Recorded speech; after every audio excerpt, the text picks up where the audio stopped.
Good evening. I'd like to call this regular meeting of the Jamestown Public School Board to order. It is Monday, April 20th, 5:30 p.m., and we're in the Arts Center today because at 5 o'clock today, we got a tour of the beautiful culinary arts classroom here, and we'll get more information on that later on in our agenda. I'd also like to note that board member Melissa Gleason is joining us by phone today. We'd like to recognize everyone in attendance today, and we appreciate that you are coming, and we will have some awards, and we'll get to those shortly. Please join me in the Pledge of Allegiance. I pledge allegiance to the flag of the United States of America, and to the republic for which it stands, one nation, under God, indivisible, liberty and justice for all.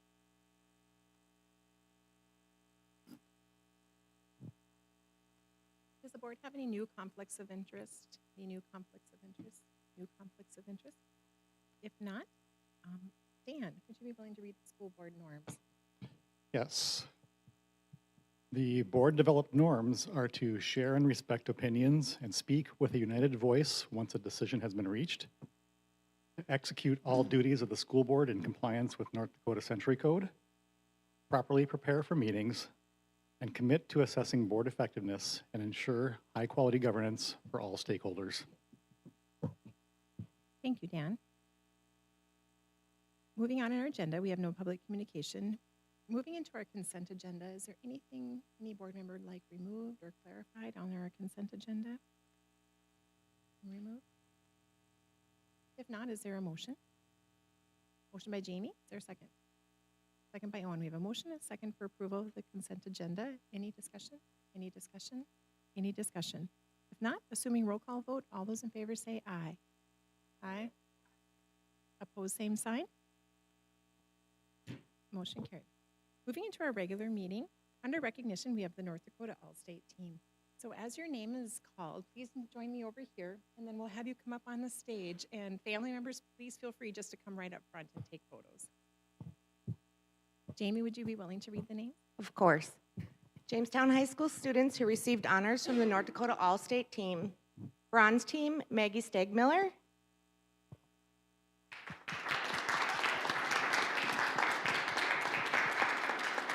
Honorable mention, Shane Martin.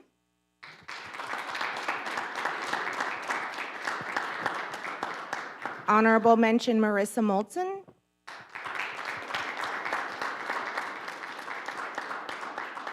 And honorable mention, Mia Tyson.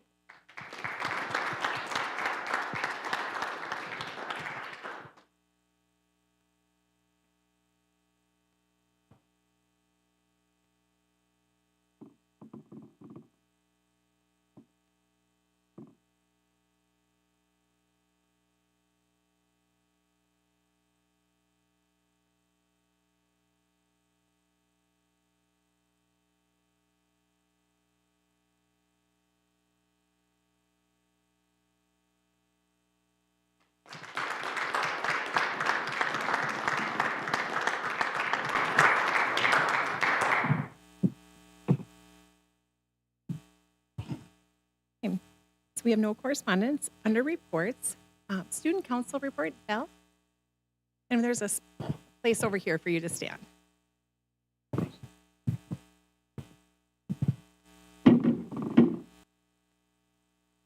Hello. Okay. Good evening. My name is Belle Schustrom. As Student Council President, I am here to deliver the report highlighting recent events, activities, and updates within our school community. Prom was a success this year, featuring the theme Hollywood High Roller. It was well attended with over 1,000 people coming to support and watch Grand March. It was a memorable night for students, and we would like to thank everyone who helped make it possible. And a special thank you to parents and Two Rivers Activity Center for hosting a safe and enjoyable post-prom experience. Student Council is currently planning an upcoming Awareness Week, which is a new thing we've added. It will raise awareness for different causes represented within our school. The goal is to promote understanding, inclusion, and support among students and staff. Spring sports are underway, including boys golf, girls soccer, baseball, softball, track, and girls tennis. And National Honor Society recently hosted a successful blood drive, as well as a few of us will be attending conference later this month. Additionally, student council elections for next fall are coming up, providing students with opportunities to get involved in leadership roles and continuing to make a positive impact in our school. Overall, our school community continues to stay active, engaged, and supportive throughout a variety of events and initiatives. You guys have any questions for me? Any questions for Val? Sounds like you've been really busy with events and with only a few weeks left. So thank you for all the work you do. Thank you.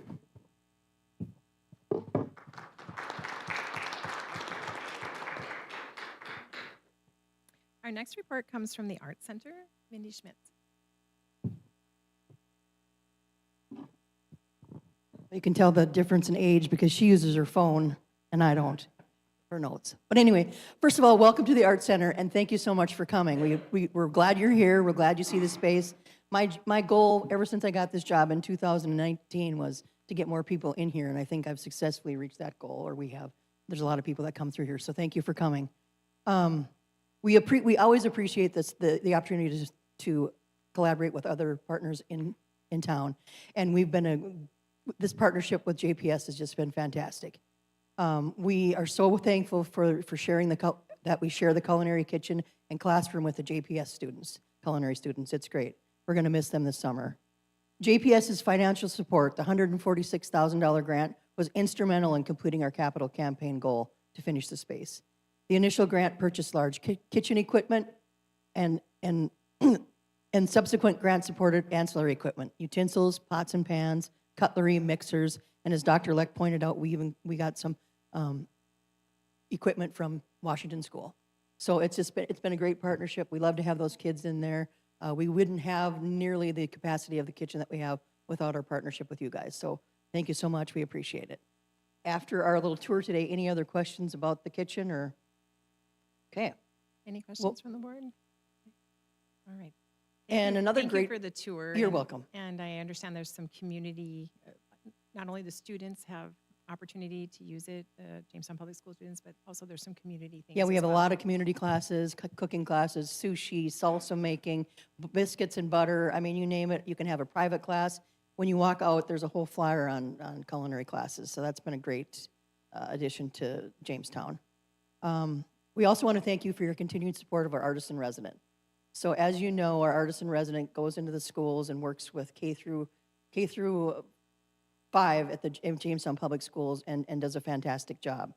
We've been doing that for I think it's over 30 years. I couldn't remember, and I haven't been here for 30 years, but I couldn't remember exactly when it started, but it's been a great program. And because of our capital campaign, we're going to be able to renovate the space that the artisan resident currently lives in now too. That's right above our offices.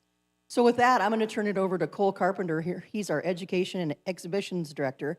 He's going to talk about our current artisan resident, the fantastic K through 12 art show that just completed, and our new artisan resident. So I'm turning it over to Cole. Thank you so much, Mindy.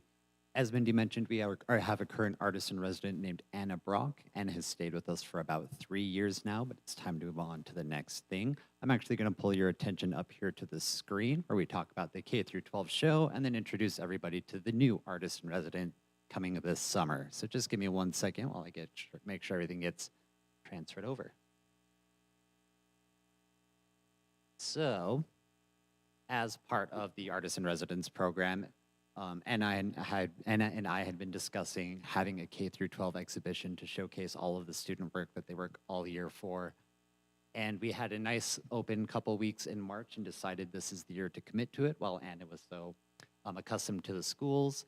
That way we had somebody in the classroom who was familiar with both the Art Center, the Artisan Residence Program, and the local classrooms as well. So with Anna's help, we put on this K through 12 show that lasted about 5 weeks. We were anticipating maybe 50 pieces of work, if we were lucky 100, but we had well over 700 pieces of artwork here on the walls, and I'll show you a couple pictures from that. Oh, come on. So here is the first image. This is on opening night. We have a couple schools listed here. We broke down each of these gallery walls into a different school. Some schools like Lincoln and Roosevelt had large participation, so they took up multiple walls. Other schools took up little snippets, and we even included St. John's out all the way into the hallway. You can see a little pedestal up here in this top corner. This is from Bridgewell. And then we had as many pieces as we could fit. We weren't sure if we were going to fit all 750 in here, but we got most of them. So that's pretty exciting. And then, so this first image is coming from our Perfectly Paired, an event that we host here where we do some sort of wine pairing with food to welcome the show. And this was a moment for Anna to reflect on her experience as the artist in residence. But of course, we had something that was a little bit more family appropriate. So we had a public opening. That evening, we saw just about over 80 people join us. So that's families bringing their kids, checking out their work, and celebrating as a community. During this little event, we talked a little bit about this experience as well as looking forward. So we'd like to host this show every year and grow it into something where we can provide scholarships and more opportunities for kids interested in pursuing the arts. So here's a couple snippets from that. During this time, Anna had also scheduled with the teachers that we coordinate little field trips. So we brought classes in, usually 2 at a time, to come check out the exhibition. We split them into 2 groups. One group would come find their artwork, do a little scavenger hunt, run around in the gallery, and the other group would learn about what it means to preserve artwork, why it's important to preserve artwork, how to treat artwork with respect, and all those sorts of things. So we had a bunch of different age groups come in to participate with that. Some of the PTOs also came together to coordinate little snacks for the kids when they came in, so they had their own little opening reception, like a little bit more intimate moment with the rest of their classmates. So there they are eating in our gallery floors. So some numbers to look at. We had just over 8 schools, including some schools, some submissions from Pingree and Buchanan. We also had some homeschooled students participate. We coordinated about 30 field trips, and we had a grand total of 750 pieces exhibited here, which, as far as I know, is the largest exhibition that the Art Center has ever had. That's how many we had this year. We're hoping to have even more next year. So make sure you keep your eyes out on flyers and things like that that we'll be sending out to the schools to get even more participants, including more high schoolers and middle schoolers and people from Kensal and Montpelier and all of the little surrounding areas. If we have the room, we might as well use it all, right? Perfect. Lastly, we had 750 pieces of work. We also coordinate a gallery exhibition at the Jamestown Regional Medical Center. The coordinator at their gallery wall was also a former gallerist who would choose artwork and select artwork. So they chose 20 pieces from that 750 piece show that they thought were exceptional. And these are now hanging at the Jamestown Regional Medical Center until about July. So there's a couple snippets of kids who went above and beyond with their work just to support those kids who are putting in the time and effort and in reinventing what they do. Here's a couple more. Very nice. Alrighty. And with that, that ends this year's K through 12 show. This is the last year for Anna Brock as the artist in residence. But I have one more person I'd like to introduce you to. This is Lindsay Reyes. She is coming from Minnesota. She is going to be joining us this summer and will be conducting next year's artist in residence program. So I'm going to play her so she can introduce herself. Everything is in. Hi, everyone. My name is Lindsay Reyes, or as you'll call me, Miss Reyes, and I'm going to be your artist in residence for this upcoming school year. A few fun facts about me. I'm from St. Paul, Minnesota. I graduated from Iowa State University with a degree in studio arts, and I love cats. I've been painting and drawing since I was in 4th grade, and I started printmaking about 6 years ago. These are some of my drawings from when I started at 10 years old, and these are some of my paintings from when I was about 12 years old. Since then, I've been painting and drawing a lot more, and my pieces look like this. I also really love printmaking, which is the art method that involves putting design on paper through processes like stamping, pushing ink through mesh screens, and rolling through a printing press. I make art pieces of different plants, animals, and landscapes. And these are a few examples of what I've created recently. A little while ago, I taught elementary school students in Sanford, North Carolina. I taught lessons in the regular art classroom and ran an after-school art club. We made things like art trading cards, decorated sketchbooks, and collages. Just like with the kids in North Carolina, I'm excited to teach lessons in your schools in North Dakota. Like I said, I really love drawing, painting, and printmaking, but I'm also ready to teach any kind of lesson your classroom might want to try. This residency will give me the chance to teach different art forms to lots of different students in the Midwest, which is an area I love a lot, and I hope you're ready to learn from me. I'm so excited to meet all of you, discover what kind of art you like to make, and have fun creating all kinds of projects together. Thanks for listening. I'll see you soon. Awesome. So that's Lindsay. Like I said, she'll be joining us this summer. I've already been in contact with her, and we're starting to plan our trip schedules as well as our lesson plans and things like that. That way, when we start in September, she is ready to go with all of her lesson plans laid out. So every instructor knows exactly what she's going to be doing before she enters the classroom. So everybody is always just a little bit more prepared. Awesome. And with that, I'm going to return this mic all the way back to the front. Does anybody have any questions about the K through 12 art show or the artist in residence or anything like that?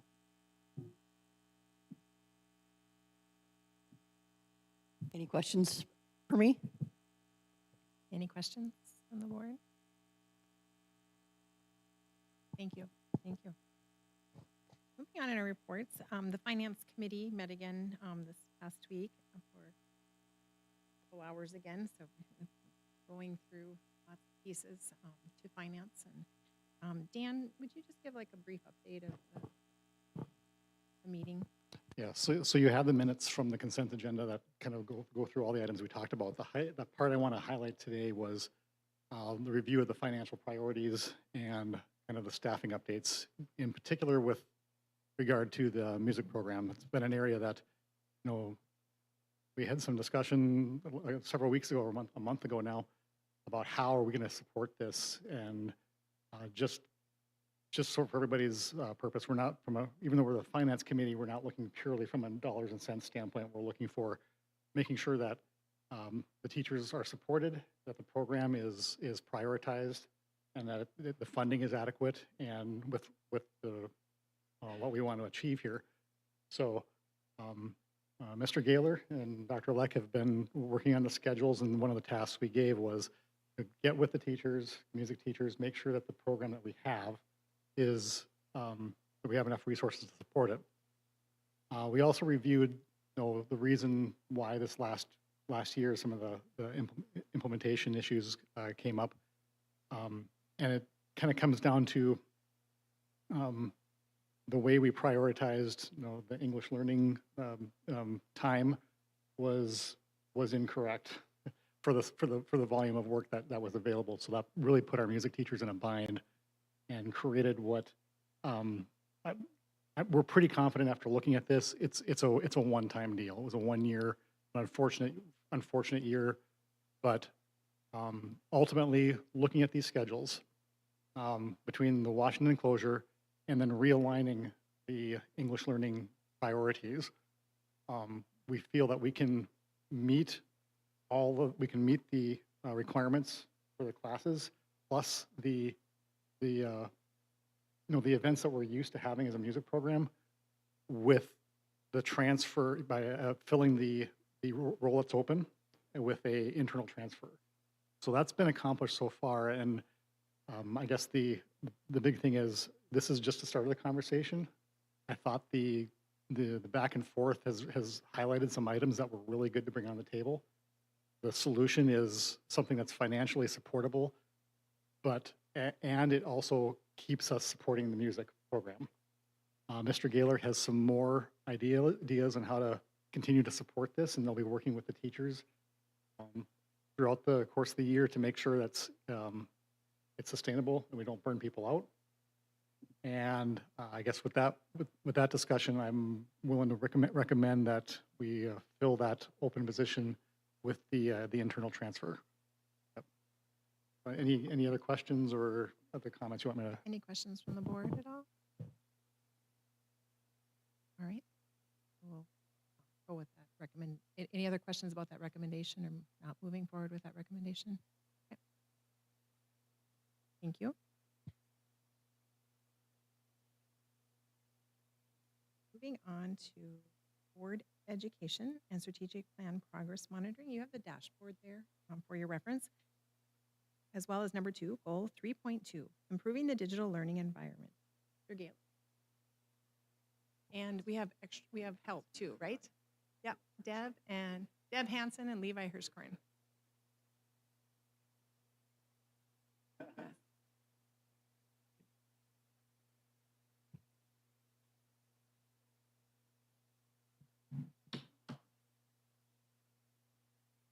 All right.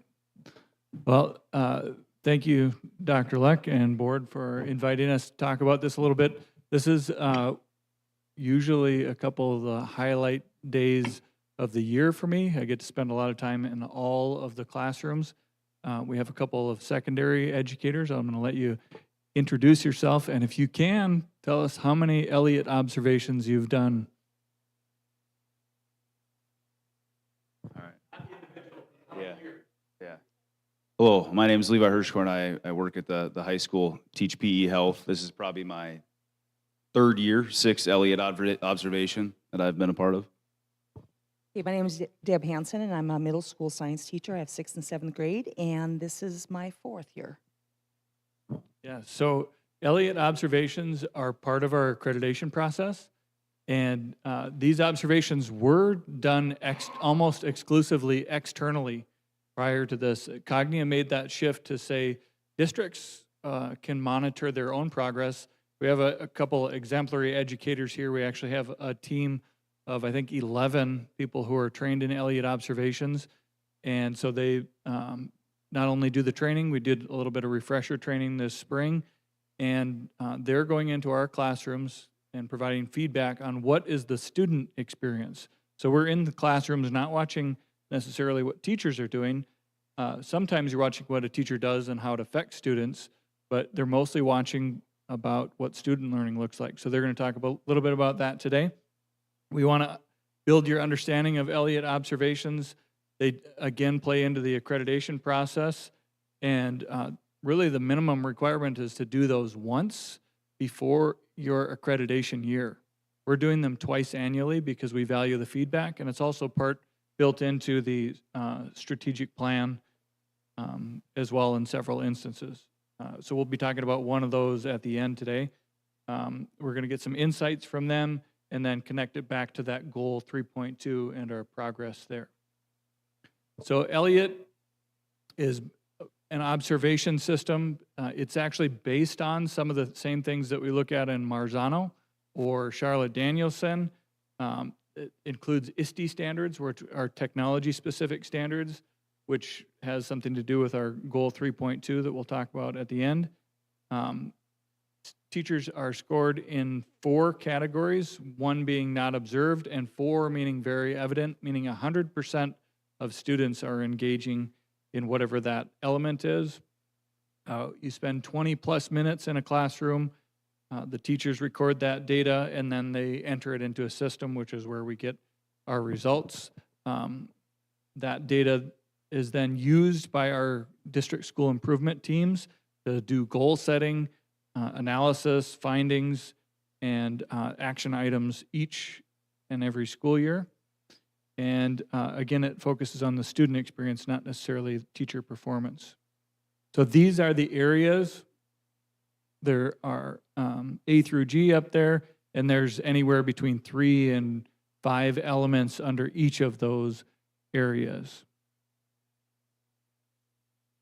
Again, we conduct that twice annually.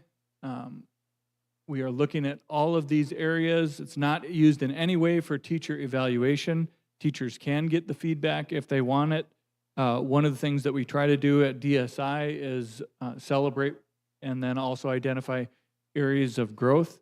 So those are things that show up in the DSI minutes. Why does this matter? Well, it gives us, over the period of accreditation, which is now 6 years, gives us a way to really monitor, self-monitor. And I think that it helps build capacity in our educators as well. And it helps us identify down to the building level, what are some things that we should celebrate and what are some areas we should work on. All right.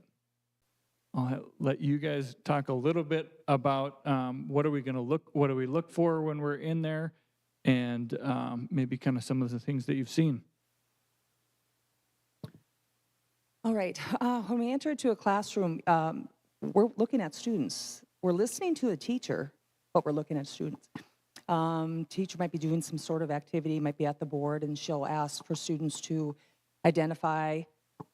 I probably would look at the students before I would even look up to the board to see what was going on, to see, are they looking to identify? We see things of students engaging with each other, asking questions. One thing I'm finding is that they feel safe. They are willing to take a risk. If not, teacher, they might ask a student beside them. A lot more, rarely do I walk into a classroom and see a student, a teacher talking for 20 minutes straight. There's interactions. Starting to see active learning, kids getting up and moving. Yeah, so those are some of the things. I can touch on secondary. I feel like across the board, like when you go into, the numbers, sometimes you think like, it's pretty average around the 3 range. Well, the cool thing for us is like the observers is if there's a category that scores low in one classroom, let's say a 2, the next classroom you go to, it seems like the students are getting such a dynamic range of teachers and the engagement in the classrooms covering those categories. So it's kind of cool to see, throughout a day, these students aren't getting the same thing at the secondary level. You go into a period 2, depending on the content area, you go in and you see a low scoring in one, but then you go to the next classroom and it's elevated. So that's pretty consistent that I see at the secondary level, and it's been kind of cool to see. And one thing I want to add about the scoring. We go in, it's a beginning lesson we can rank, middle. If I'm going in at the end of the lesson, I don't know what was going on in the beginning. So there could have been factors there. One thing with the scoring, if you don't see it, you don't mark it.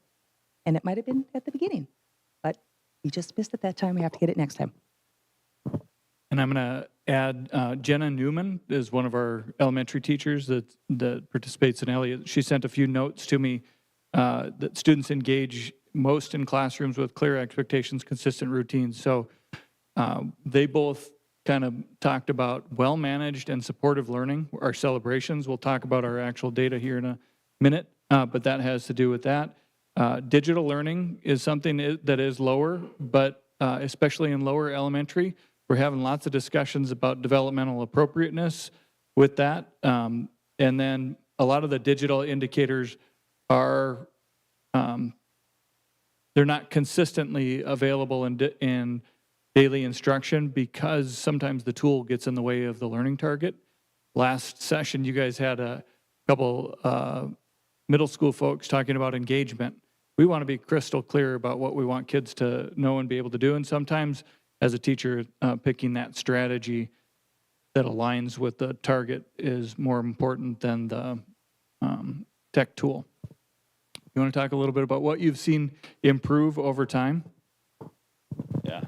So I'm kind of referencing the last 3 years that I've been observing. One of the cool things at the middle school, I've really seen improvement, and I feel like it's come as a result of them kind of moving with a clear goal with like standards-based grading. And that's kind of maybe when I look at like the high school, something that we're going to kind of see elevate those numbers too. If you go into a middle school classroom, I feel like there's a clear goal, right? There's intention in the things that they're doing, and I feel like when you're looking at instructional strategies or some of the progress monitoring that we're seeing and the higher scores at the middle school level, I feel like that's kind of reciprocative of what they're trying to do. There's a pretty clear goal, not just in a specific content area. I think it's middle school wide, 6 through 8. So that's kind of what I'm seeing. One thing is the increased student ownership of learning, and that's one thing I'm going to bring out because we've kind of been practicing the targets with the standards, and they're posted, and kids are getting copies of them. They're getting this with them, so now they know, why do I need to know this? We try to bring in relevancy wherever possible to their own lives, and to where is this applicable in the real life? And there's another, we rarely hear, why do I need to learn this? What is this about? So that's one of those pieces. So there's student ownership now of their learning because now they have a why. Consistent implementation and student-centered instructional, these are best practices. Alignment of instructional strategies to the standards and with the learning targets, and then common assessments with feedback so students can see.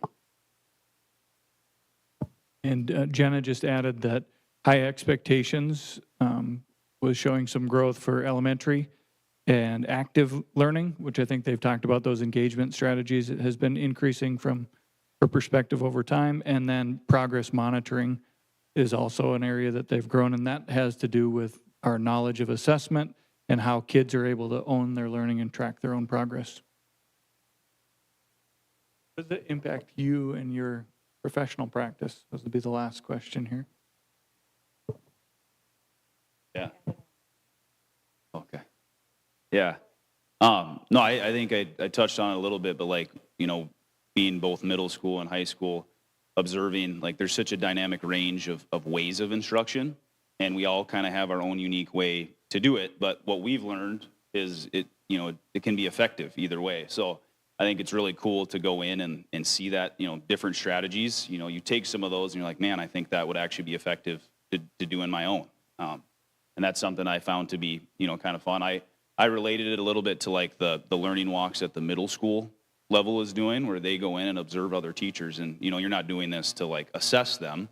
You're just looking at some of the strategies that you see in the students and you see, in the ways that they do. And I think, district-wide, it'd be a benefit for educators to go in and see how other professionals do it, because, I've really enjoyed the opportunities that I've had to go in and observe, people that are doing the same thing as me.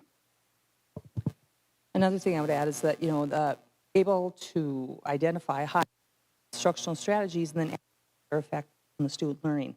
What does that look like in my classroom, my content on a given day? I like looking at some practices that there. How are they scaffolding, questioning techniques, formative assessments? Is there something that could come into my classroom? Collaboration. There are some times when we have an observation. It might be a time when we're leaving the classroom, we have a moment to talk to that teacher. I appreciate that when we can do that. Sometimes they're still teaching and we have to leave because we have to go to hit another classroom. But I like to have those conversations with them too. And then students' experience reflects a shift from passive reception to active engagement and ownership. That's the big highlight. I think most of those were already mentioned, just the reflection that it causes as a practitioner with things that Jenna cited, as well as being intentional and looking at relevancy and critical content and clarity in instruction. For me professionally too, I get to work with the awesome educators that are up here and a host of others. And we go in, we observe in partners, and then you get to come out and you process. And that debrief shows how amazing our professionals are. I think it helps us stay calibrated as well. So I want to go back and just highlight a few things. If you look at our trend line, trending up in those observations. So we have the last couple of years noted on here. Last spring had a little bit of a dip.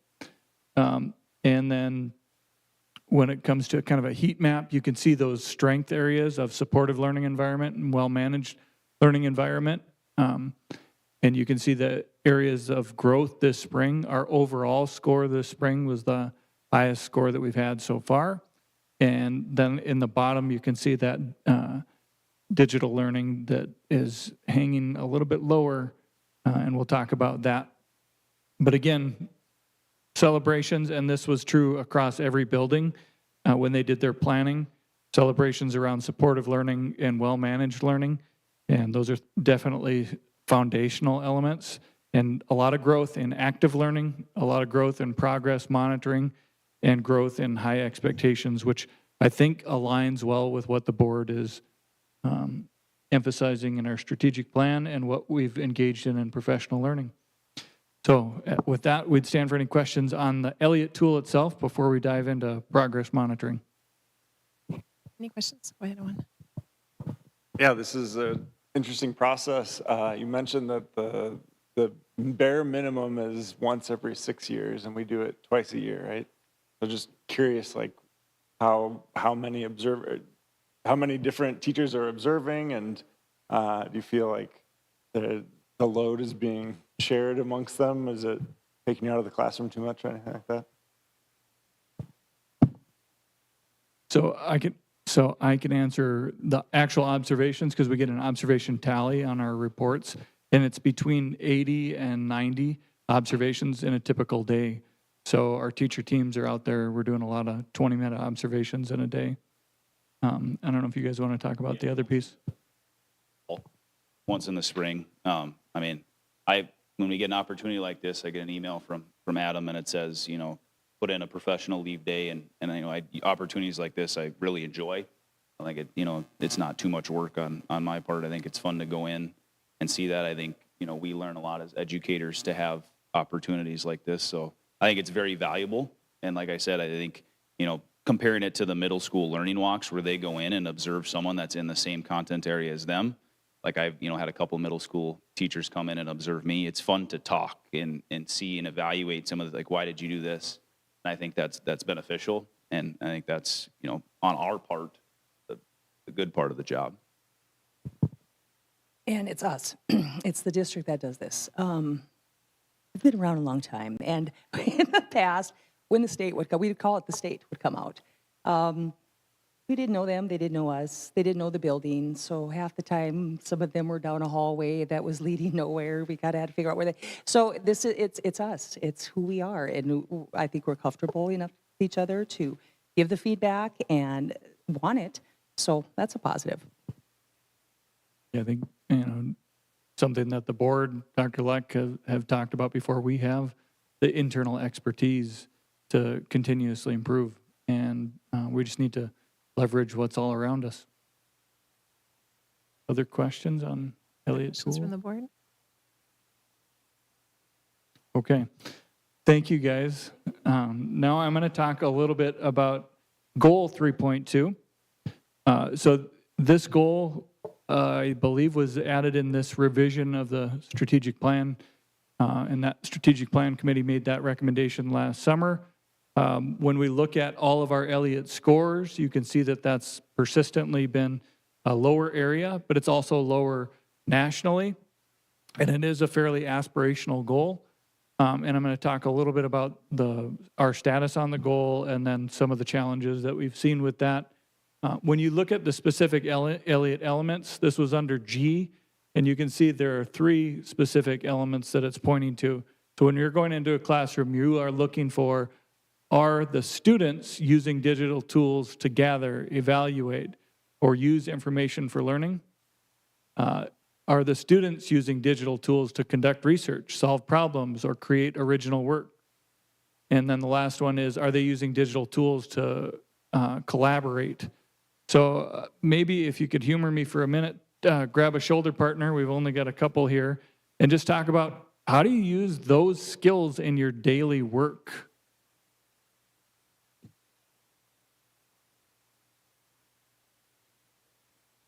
Gathering information with digital tools, solving problems, creating original works, or collaborating with someone else?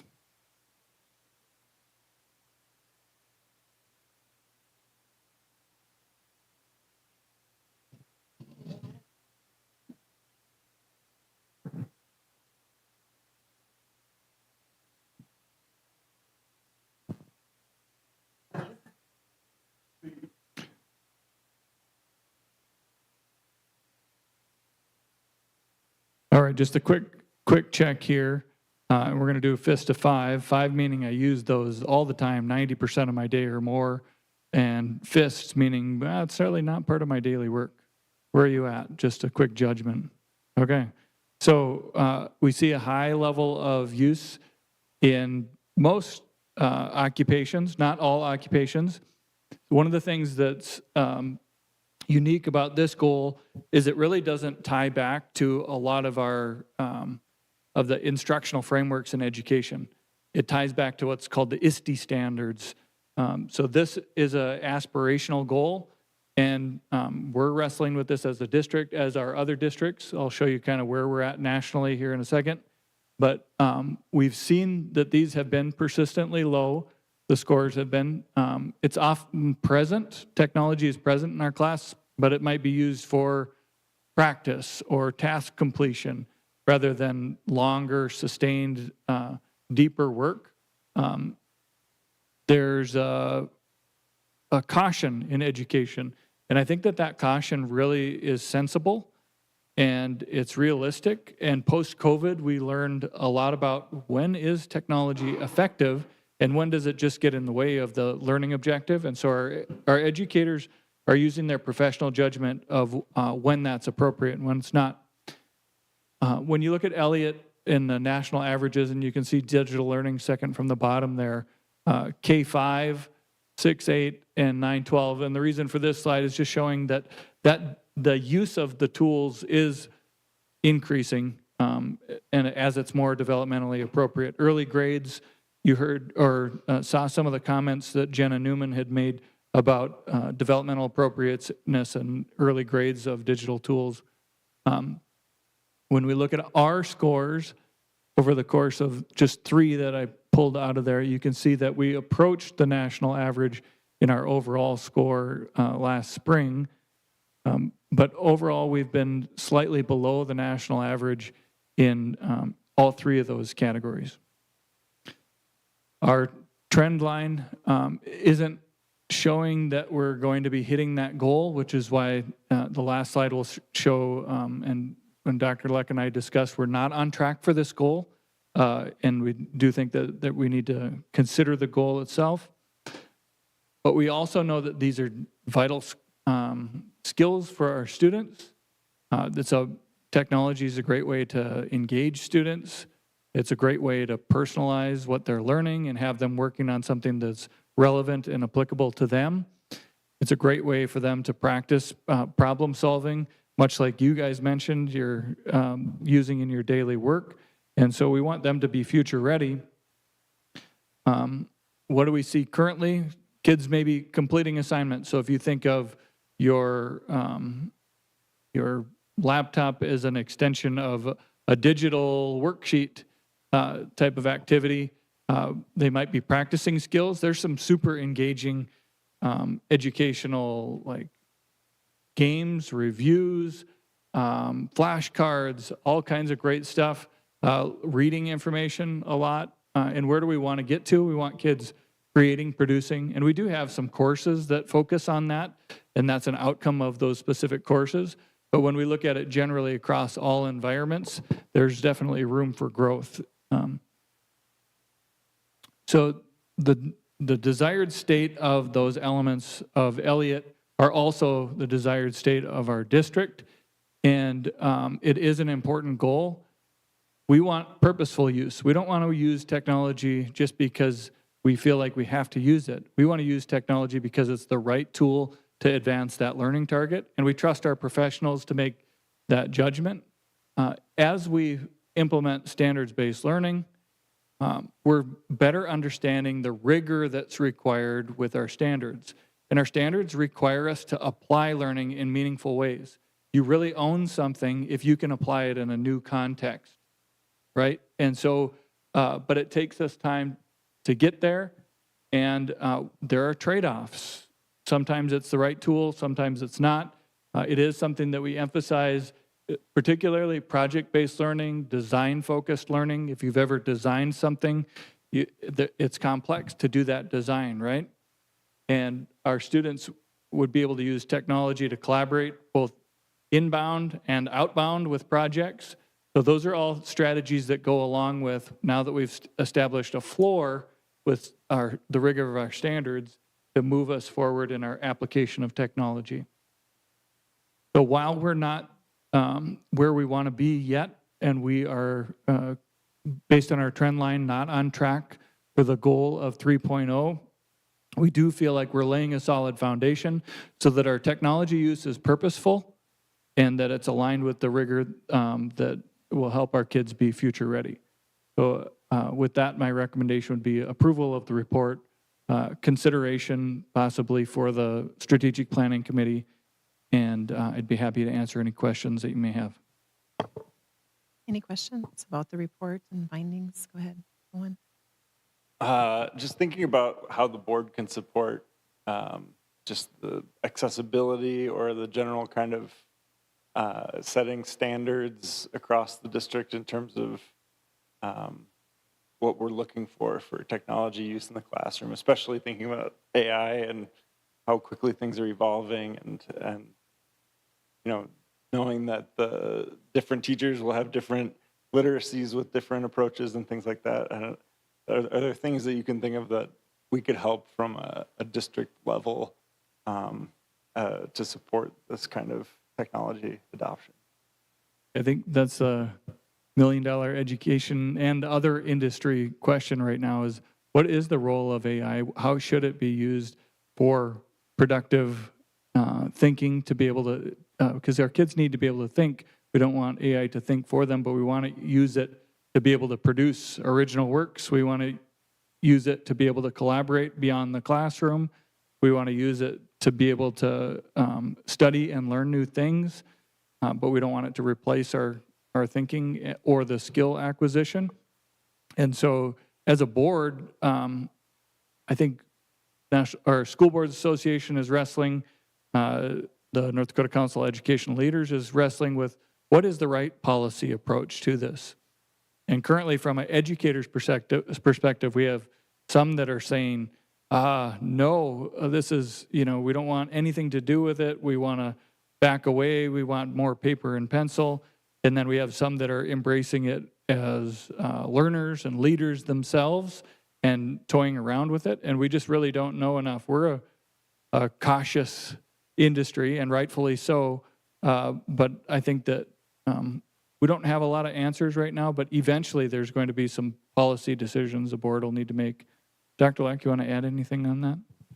No, the only thing that I would add is that one of the things our teachers have told us pretty directly is, I agree with everything that Mr. Gaylor has said from a policy standpoint. From a professional learning and development standpoint, one of the things our teachers have told us, and that's been in our PD curriculum committee, it's been in surveys and whatnot, it's more application time.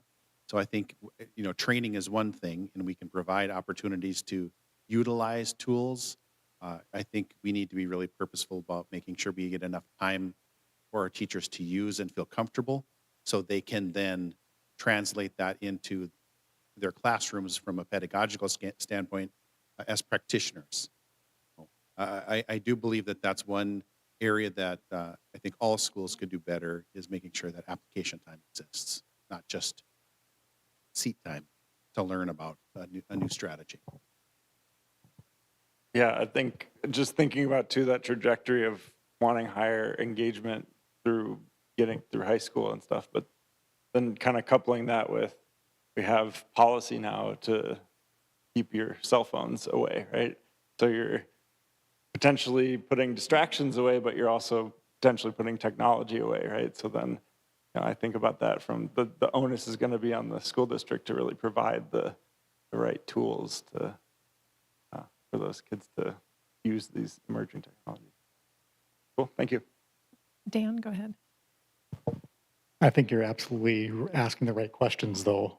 And I guess, you might have an answer, but, learning how to balance, do we go pure analog versus full digital? I'm really glad to hear that you're not going one direction. You're thoughtfully working through it. So I think the biggest value of this is understanding that you're addressing that question. And it'll be interesting to see what you guys learn when you kind of process through it all. Yeah, we, in addition to those skills, we talk with employers pretty often, and kids are informally learning those skills through their cell phones outside of school, and lots of digital collaboration outside of school. And we also hear from employers, we want people who, show up on time, who can have a face-to-face conversation, who can deal and collaborate with people that they may or may not agree with. And so we want to be sure we strike a good balance. And I think that, while we have room for growth in this, I think that it really does come with that application of those standards. When we get into more real world work, when we get into more projects, you do see this come in our classrooms more often. upper elementary in through high school. We've seen this in classrooms. It's just that you see it less often, and that's why the scores are lower. And but you do see it. And so what's that right balance? Well, the national average would say that we're maybe just slightly below where that application is. But we've also got great achievement, and we've got students that are learning those other durable skills that employers tell us are important too. Jamie? With considering to reevaluate the goal, do you think we have set it much higher than like the national? Or are we looking at doing different metrics to get where we are? Or? Yeah, we've had a lot of conversation about that. And, you know, like a lot of our goals in our strategic plan, we were very aspirational. And I'm glad that we were aspirational. If you look at this particular goal, I think there's a couple different ways that we could probably better serve our plan. I think having a 3.0, when you look at the national average, having a goal of a 3.0 is even when you're looking at a 5-year period is probably a little more than aspirational. It's probably not very realistic if you look at the grand scope of not just what we're doing, but nationally, that's a pretty tall order.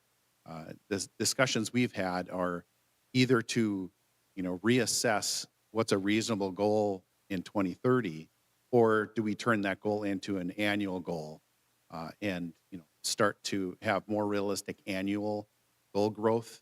Because I think if you look at just a 3.0 from where we're at, that's a significant change. And I don't know that we have the bandwidth to look at that in 2030. And I love being aspirational, you know that, but I don't know that that's a particularly realistic way to look at it. I would prefer to look at that annually. And hey, if we get to a 3.0 at the end of 2030, that's great. But I think right now, I think the best way to do that is annually in smaller increments. Not that we shouldn't be targeting that, but we have to be realistic about where that goal is national.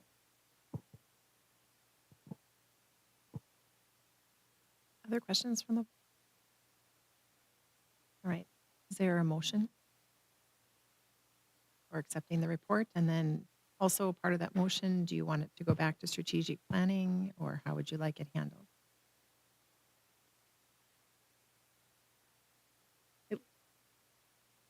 Yes. Yeah. Okay. Yep. Within a month or so, a month or two. Yep. Dan? Oh, okay. Jamie, go ahead. Motion to approve. Approve the report. Dan, would you like to second? Sorry. So we have a motion and a second for approval of the report presented. Goal 3.2, improving the digital learning environment. The strategic planning committee will go through the entire strategic plan and evaluate and take this discussion into consideration as well when we meet. Any other discussion? Any other discussion? If not, assuming roll call vote, all those in favor say aye. Aye. Opposed, same sign. Motion approved.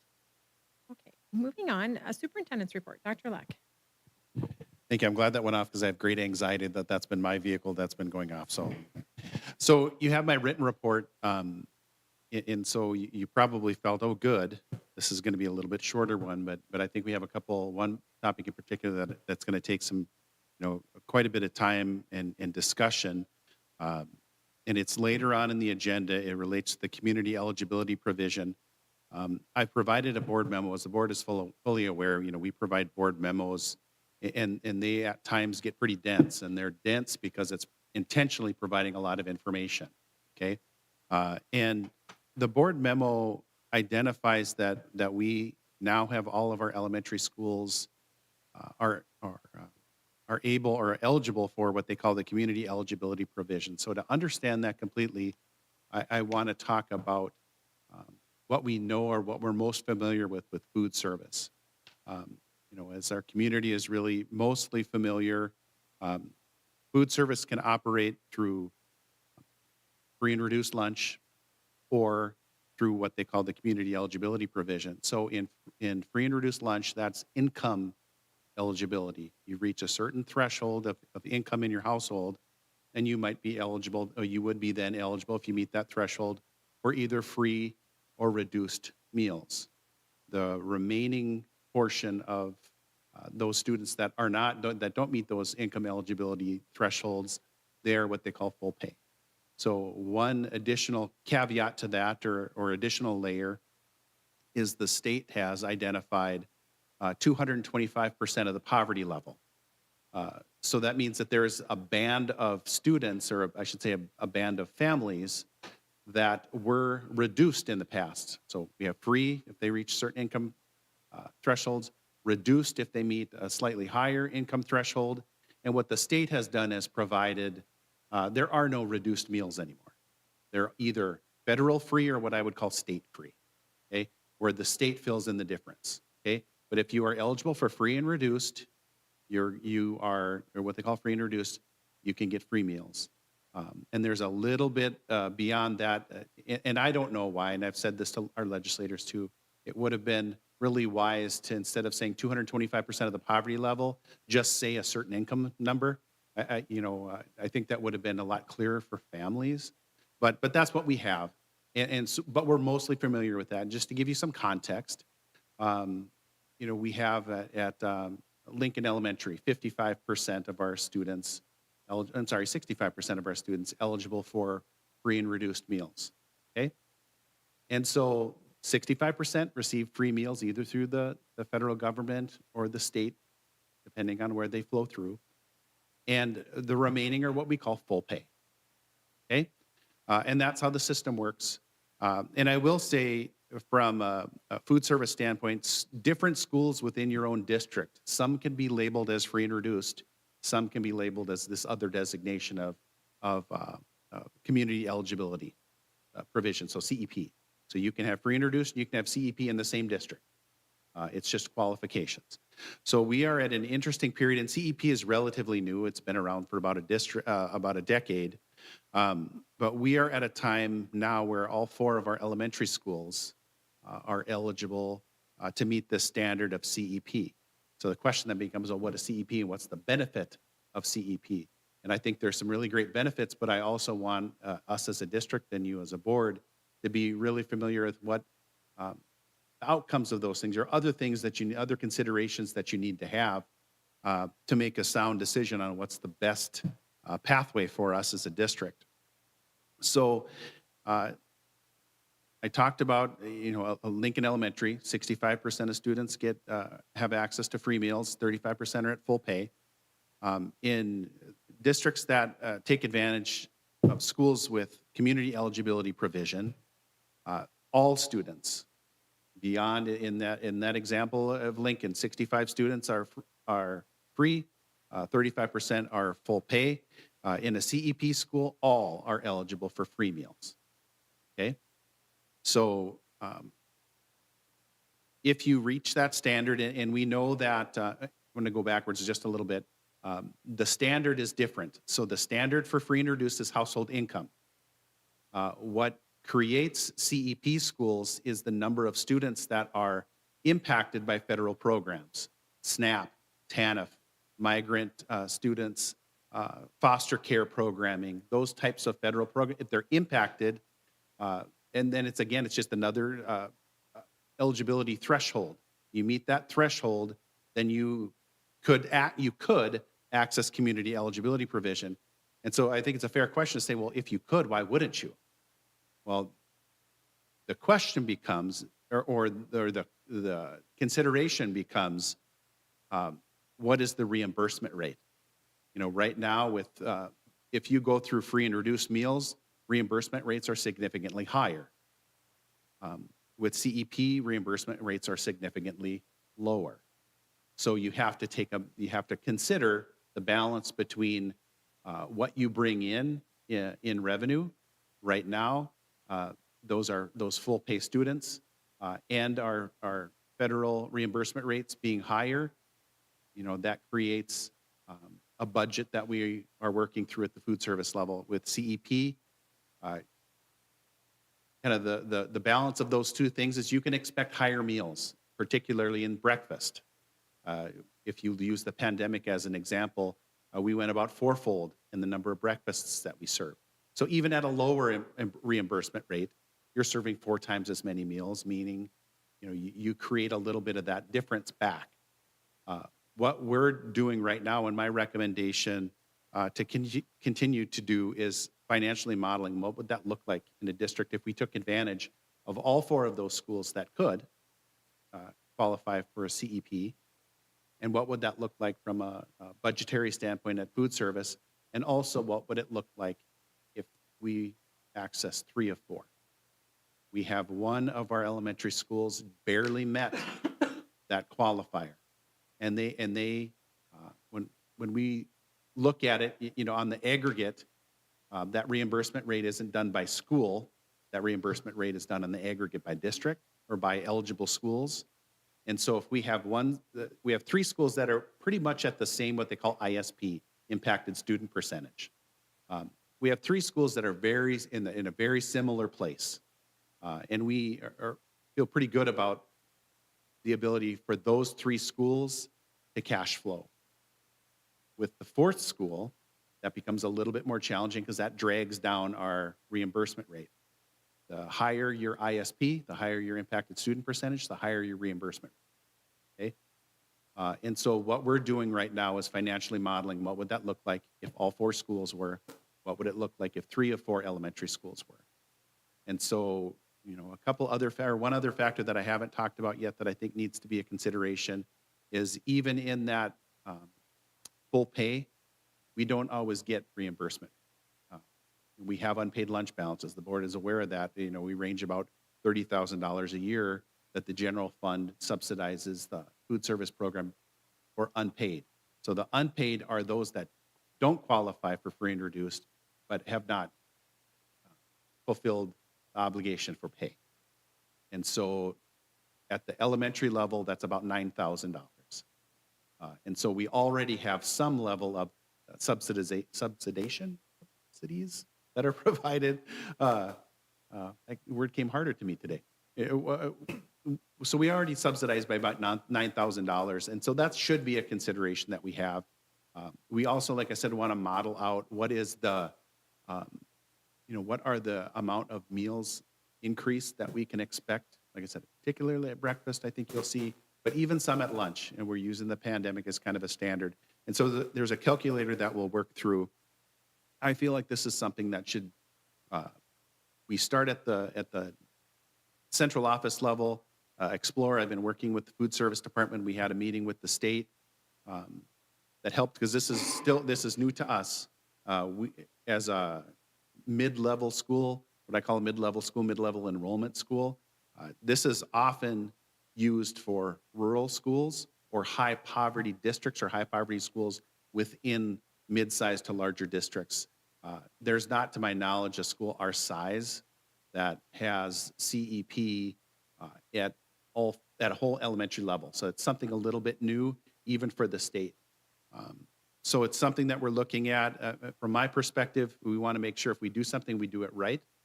And that's why I was suggesting in my memo and in this report that we look at it at the central office level, flow that through the finance committee, and then bring recommendations here. We have already expressed that we're potentially interested, and that was the first step that we needed to do at the state level. We expressed that we're interested in potentially implementing CEP. That's all we need to do for now. That was the end of this month, April 30th. That's the first kind of timeline catch. After that, it's June 30th. By June 30th, we need to have a decision on how we're going to operate, if we're going to operate through CEP and for what schools. In my memo, and this could be confusing, but I talked about the 4-year lock-in period.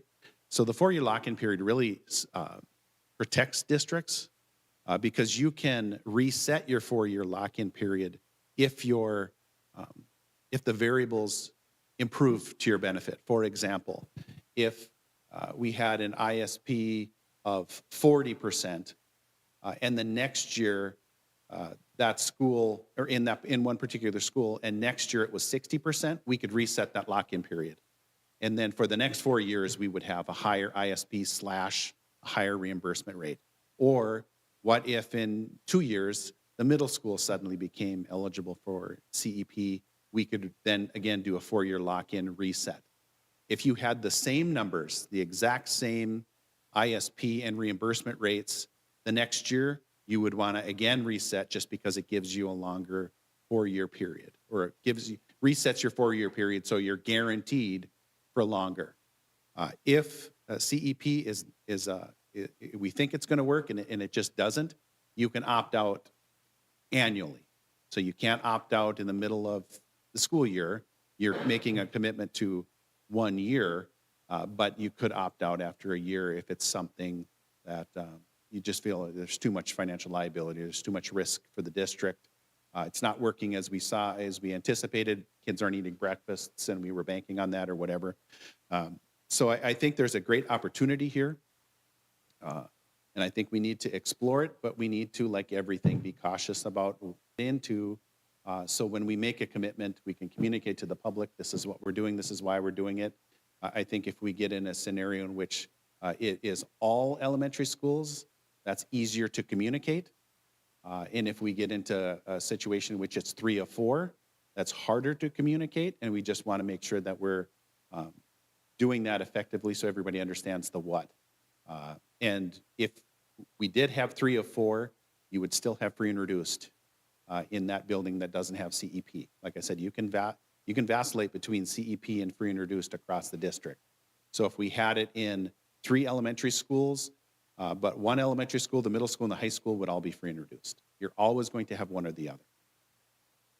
So any family in need would still have access to free meals. It's just the difference between if it's everybody or if it's just those that qualify by income. So with that, I threw a lot at you, but I'm going to stand for questions just on that topic. Go ahead, Jamie. Thank you, Owen. So just so I'm understanding this right, so for example, Lincoln's at 65%, and maybe Roosevelt's at 52%. Those would be reimbursed at different rates because of their No, the ISP reimbursement rate is the is the same, same across the but board. it's just different number. It's just a different number of students are full pay or they're reimbursed by the federal or the state level. Okay. The rate is the same. In CEP, the rate varies based on your number of students impacted by federal programs. So the higher number of students or percentage of students that are on TANF for SNAP, foster care, migrant, whatever the federal program, that rate becomes higher. So the higher that ISP rate, the more, the less financial risk you're taking by adopting that program. Correct. And then as far as like, just put this out there, going with 3 of 4 of the schools, I think will get a little tricky with some of our families. A lot of our families I could see wanting to petition to move to a different school solely based on that financial aspect. But yeah, I think this is a great program. And do we know the difference of the reimbursement from this program compared to free and reduced? Yeah, that's what we're looking at right now. We're doing some modeling. And like I said, I think there's 2 factors that we really need to consider. One is, yes, it's a lower reimbursement rate, but we can also expect more meals to be served. So what's the difference between those? And the other is we would no longer have to subsidize for those paid meals like we do. Like I said, it's about $9,000 now. So I think there's a little bit of flexibility there too. Sorry, one more question. Do you think there's any legislation coming up that would affect this or our decision for this program? Well, you have the universal meals measure that's on the ballot. And one thing I can tell you is that from talking to the state, if the universal meals measure were to pass, all schools would become CEP schools because that would be the way the state would subsidize the federal programs now. So we would all become CEP regardless. We might just, if we went forward with this, we might just be CEP for a year early. To address one of your other comments, I was really very concerned about the 3 of 4 and how we'd communicate. And I still think that's something we need to really be purposeful about. But I was encouraged when I talked to some larger districts that have 1 or 2 or 3 schools, and oftentimes it's elementary schools. And I expected the same thing. We're going to have, waivers or requests to transfer. And I talked to some districts that have splits between free and reduced lunch and CEP, they aren't seeing that. That's not what they're seeing. I'm not saying we would not see those requests, but it's happening at a lot lower rate in those districts than I would have anticipated.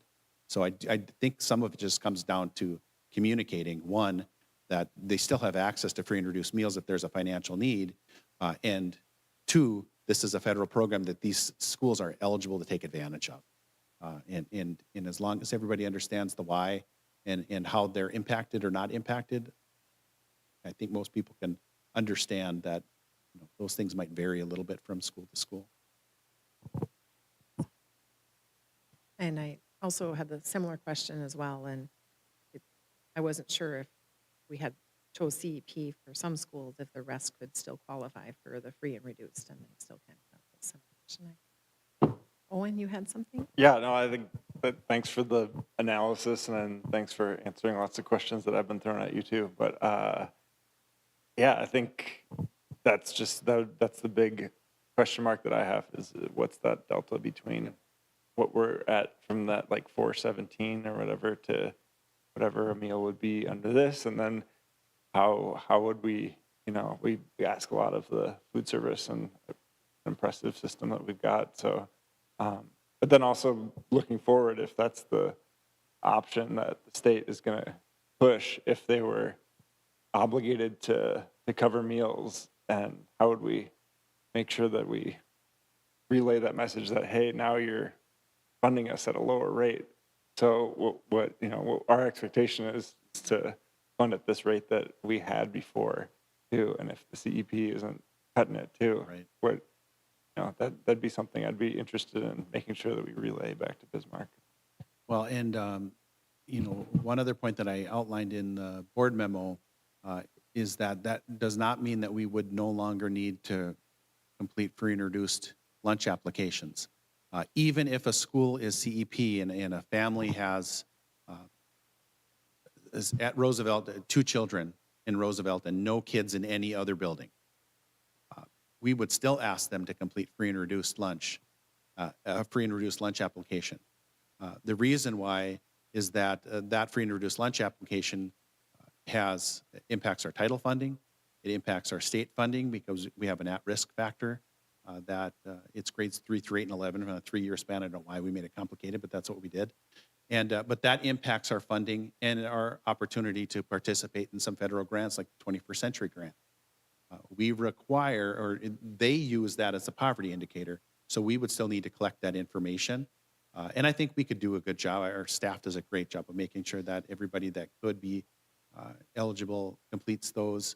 But you see a pretty natural decline from our elementary level to our high school. Our high school, we're talking the same families and community, but the difference would go from like 44% on average to 28%. Because as we get older, we fill out those kinds of things less. And we desire to do that less.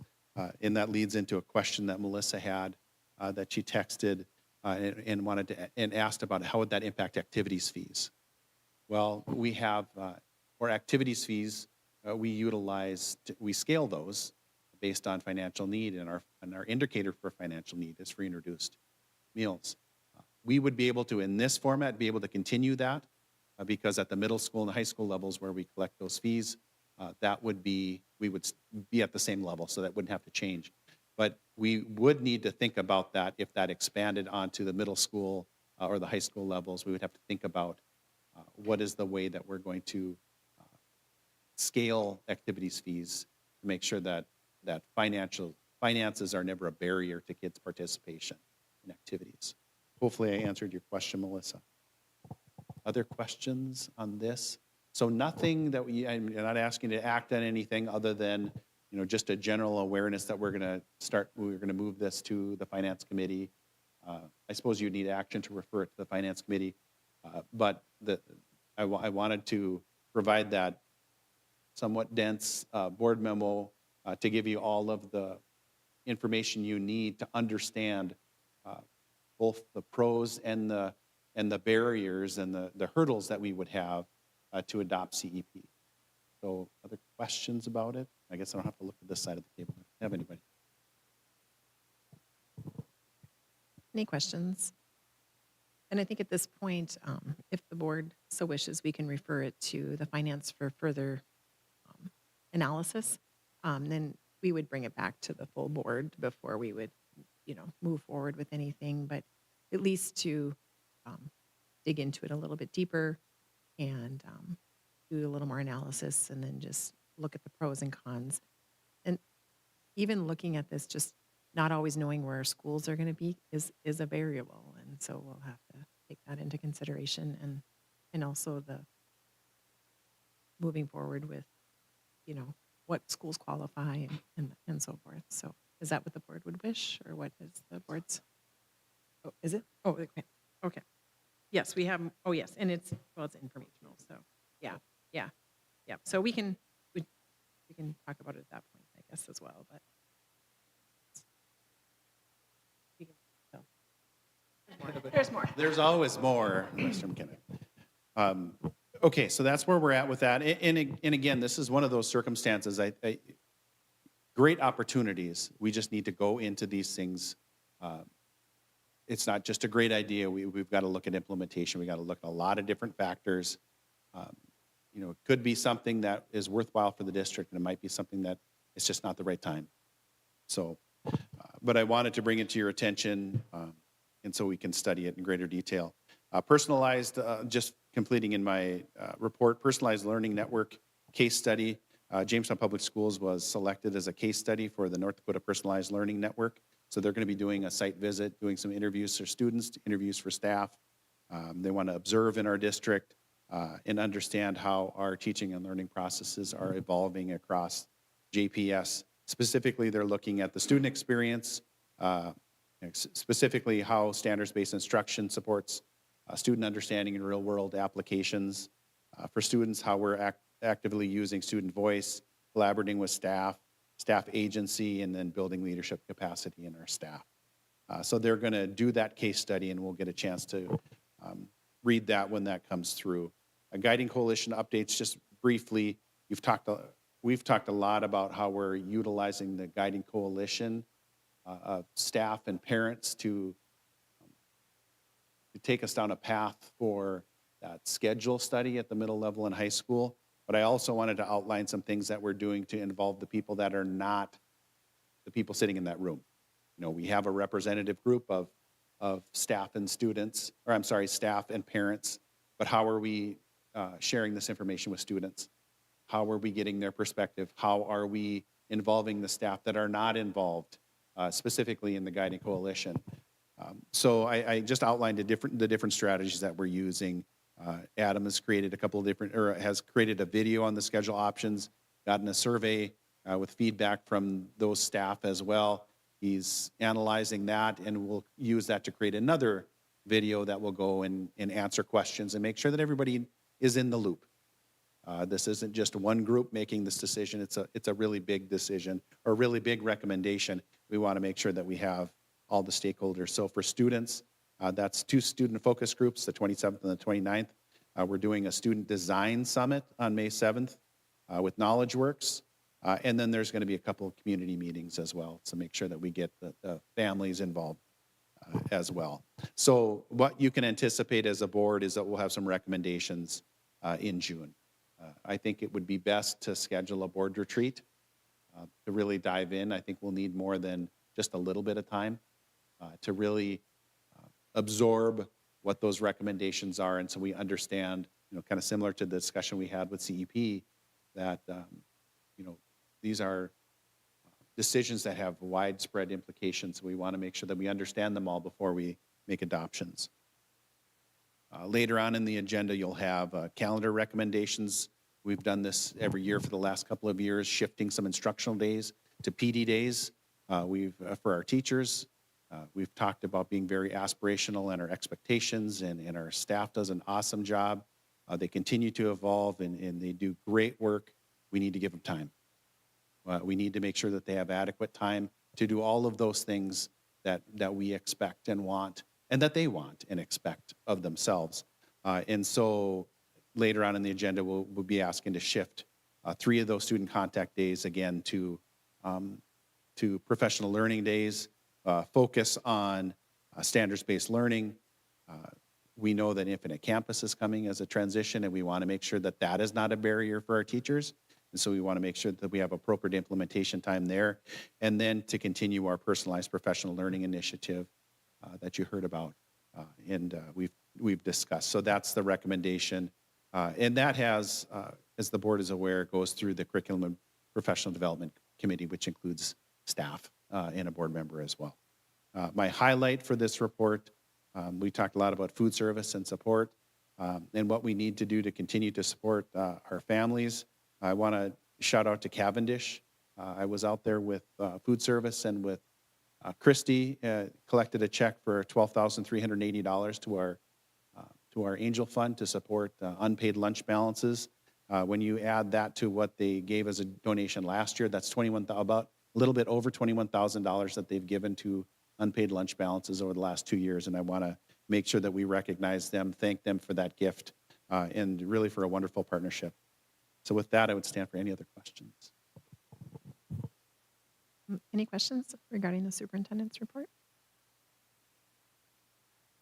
And thank you to Cavendish and all those that have supported our Angel Fund for students to ensure that they get what they need. Moving on our agenda, nothing under old business, under new business, nothing under activities, buildings, grounds, curriculum, assessment, instruction. Moving under finance, we have approval of the Artist in Residence Program Agreement. Is there a motion? Motion by Owen. Is there a second? Second by Jamie. We have a motion and a second. I just want to make a note that there's no increase in. Yep, no financial increase. We have a motion, a second. Any discussion? Any discussion?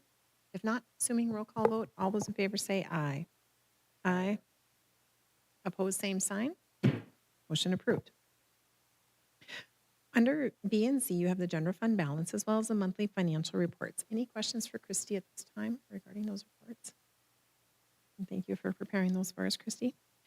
Under operations, refer consideration of the community eligibility provisions to the finance committee. So we had some discussion on this. Any concerns at this point with having the finance committee look at it a little deeper? And we'll bring some information back to the board as well. And I think we're waiting for some more information as well on costs and things like that. So, yep. So we're studying that.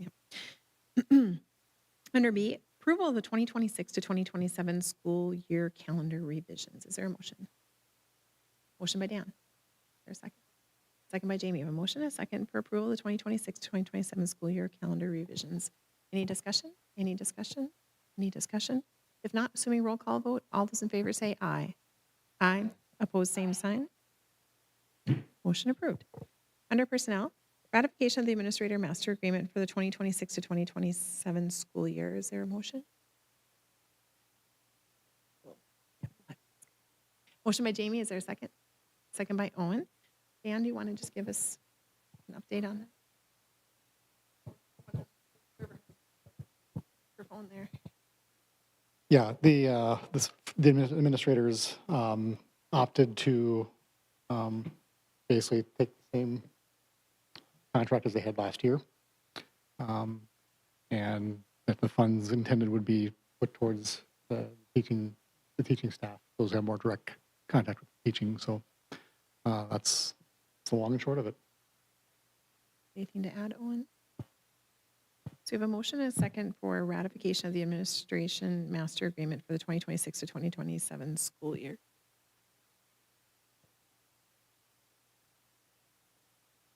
Yes.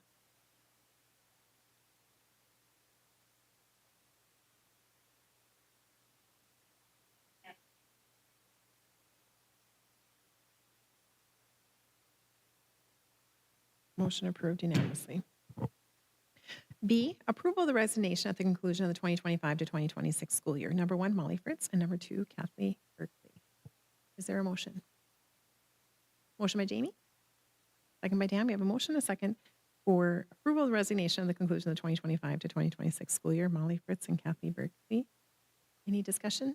Any discussion? Any discussion? If not, assuming roll call vote, all those in favor say aye. Aye. Opposed, same sign. Motion approved, and thank you for your years of service to the district. Under policy and procedures, can we do both at the same time? Okay.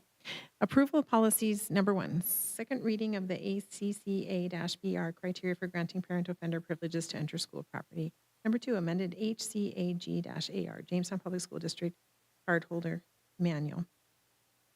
Is there a motion?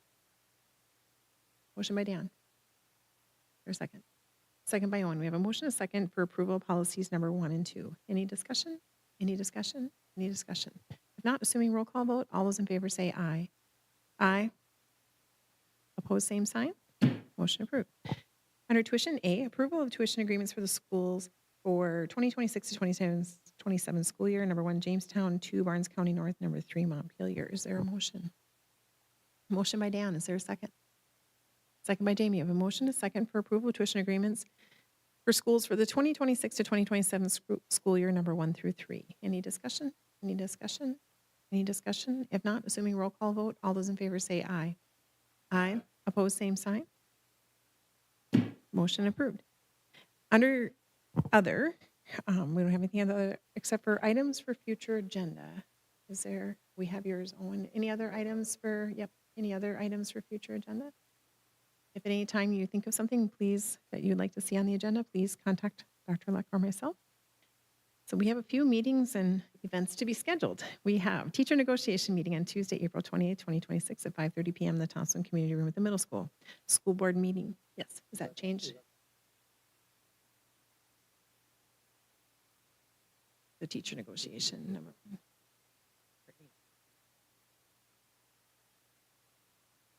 Okay, we'll check the date, the time on that one, but it is April 28th, 2026 in the Thompson Community Room. School board meeting Monday, May 4th at 5:30 p.m. in the Thompson Community Room in the middle school. Health Insurance Committee Monday, May 11th, 2026 at 3:45 in the District Office Conference Room. Transition House Graduation Thursday, May 14th at 11 a.m. in the Thompson Community Room. School board meeting on Monday, May 18th, 5:30 p.m. in the Thompson Community Room. JPS graduation Sunday, May 24th at 2:30 p.m. in the Civic Center. GED graduation on Wednesday, June 17th at JV Career and Tech Center. And so it's at 5:30 or 5:45, and it'll be on the district calendar, so you can. So okay. The time will be on the district calendar, but the date is Tuesday, April 28th at 2026, and it'll be correct on. Yep. And so we'll make sure that it's correct on the calendar, so you can just check on there. Possible executive session to, are we missing any other meetings or? And then Amy will be reaching out to see who's attending the graduation events as well. So any other meetings? We'll have a strategic planning meeting down the road, as well as probably other finance committee meetings, so they aren't on the schedule yet. So anything else? Okay. If not, possible executive session discussion negotiation strategies.